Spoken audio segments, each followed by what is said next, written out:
Catherine, you've been working with us in EULAR on the online courses in your role as educationalist. You are the final assessor of the quality of what we do, and namely from the assessment point of view. How would you rate and see your experience up until now? Well, I would say that in common with all higher education institutions, and certainly in medicine, from my experience in the UK, everybody wants to become better and more expert at assessment. One of the things I find myself saying is that students can make up for any problem they encounter in the teaching of a subject and the learning of the subject, but they cannot avoid the assessment. And so everybody is trying very hard at the moment to become more skilled, to raise the level of how we assess. So this may mean making time to invest in working relationships with other experts in order to pay attention to assessment so that we can improve it, which is definitely what we were hoping to achieve with this course in Prague this weekend. But further than that, we also want to be able to use statistical methods, so psychometrics, in order to be able to more deeply understand how well we are doing this very important aspect of the role. And I think now students are also more sophisticated, and they also want to know that the qualifications they are gaining are equitable and fair, and that they are worth and credible, they are worthwhile. And so for all these reasons, I think EULAR quite rightly is investing time and supporting people to develop their skills in assessment.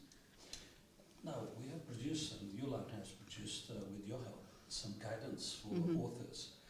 Would not that be enough? Why do you feel as an educationalist that there is room to have a live meeting about it? Yes, I think as I indicated, assessment is a complex task. It is both an art and a science.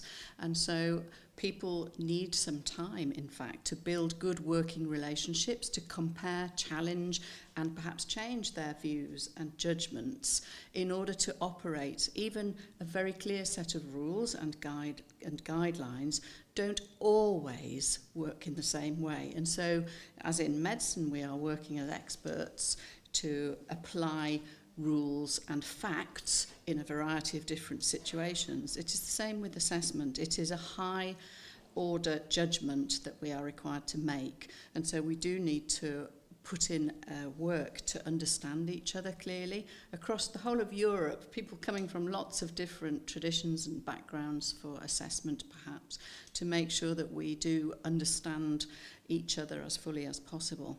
And I think being face-to-face is an important way to do that, which means the rest of the year we can work more effectively in this virtual world.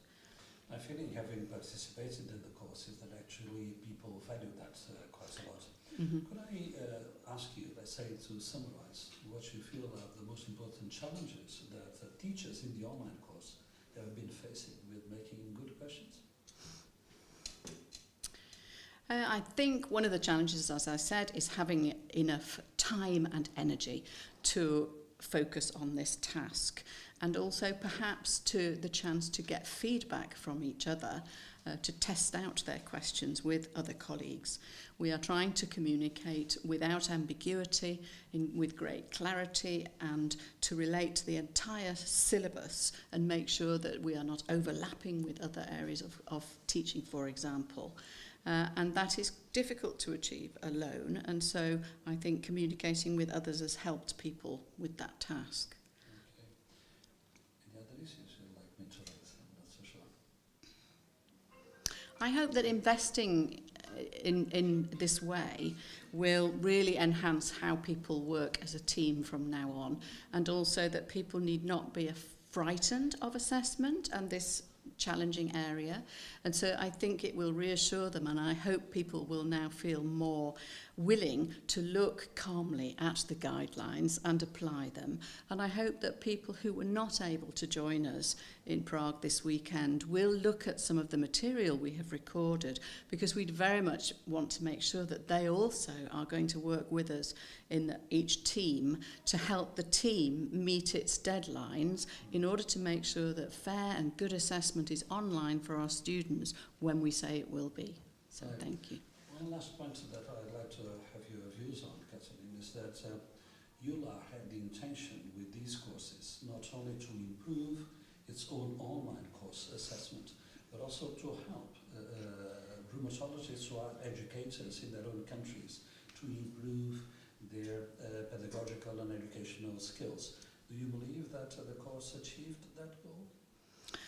I do, and I think this should help people in their other academic roles. All the time when we are teaching, we are wanting to motivate learners to do better and wanting to give people clear explanation of what are the really important aspects in our clinical lives.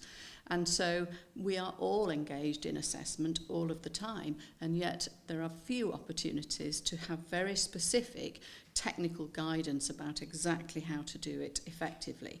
And so I do hope that this will not only enhance people's time with EULAR, but also the rest of their other academic and teaching roles. It should help them and their students elsewhere too. Thank you. Thank you.